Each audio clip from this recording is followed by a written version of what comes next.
Voilà, et on passe maintenant à la page des sports et on va ouvrir avec la CAN de handball féminine à Dakar, au Sénégal. Reprise des matchs aujourd'hui et on joue toujours les phases de poule. Bonsoir Théa. Bonsoir Dominique. Il y avait 4 rencontres au programme ce dimanche avec les Égyptiennes tout d'abord qui enregistrent leur deuxième succès de la compétition face aux Marocaines. Victoire 28-20.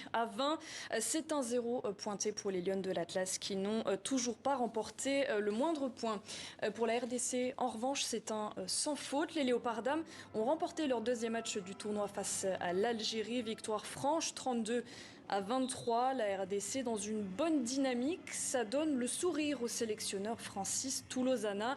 Lui qui a beaucoup remanié son équipe. Il reste toutefois très lucide. Pas de grande ambition pour cette CAN, dit-il, si ce n'est engranger de l'expérience.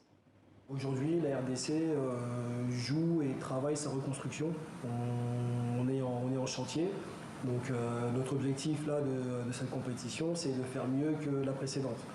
Celle que nous avons loupée au Cameroun. Donc on est en train de reconstruire une équipe avec des jeunes joueuses qui découvrent aussi la compétition. Donc de parler de titre, non, au jour d'aujourd'hui, c'est purement impossible.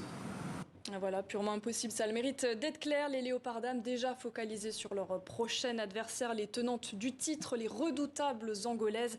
Déjà 14 fois championnes d'Afrique de handball, elles ont encore prouvé leur suprématie tout à l'heure en étriant le Cap-Vert 38-15.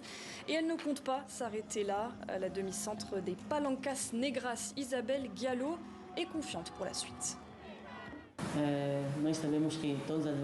On respecte tous nos adversaires, mais à partir du moment où on entre dans le vestiaire, nous ne pensons plus qu'à la victoire. Notre objectif, c'est de faire les meilleurs résultats possibles. Et le match contre la RDC n'échappera pas à la règle. Nous allons arriver encore plus concentrés que jamais. Et le mot d'ordre sera le même, la victoire.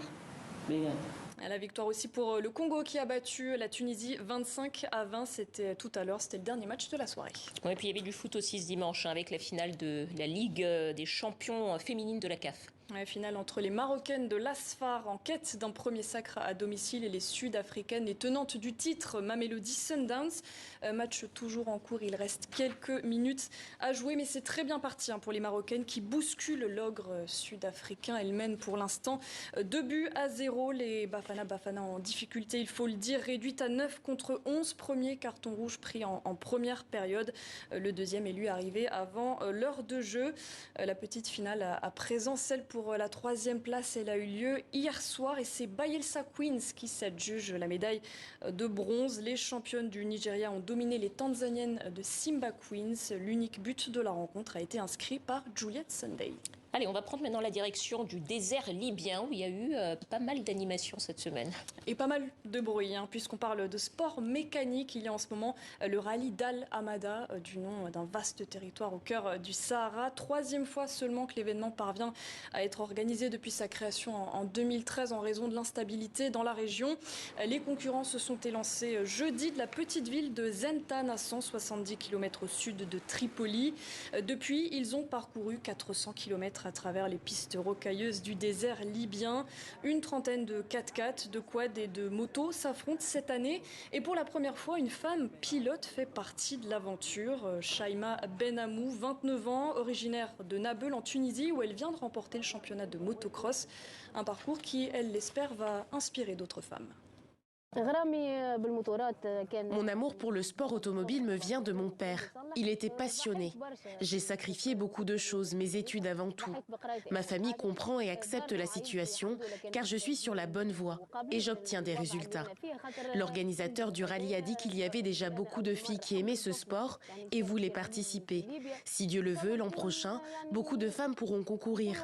On est déjà quelques-unes en Tunisie, alors pourquoi pas en Libye? Pourquoi pas? Voilà, merci beaucoup Théa, à bientôt. À bientôt.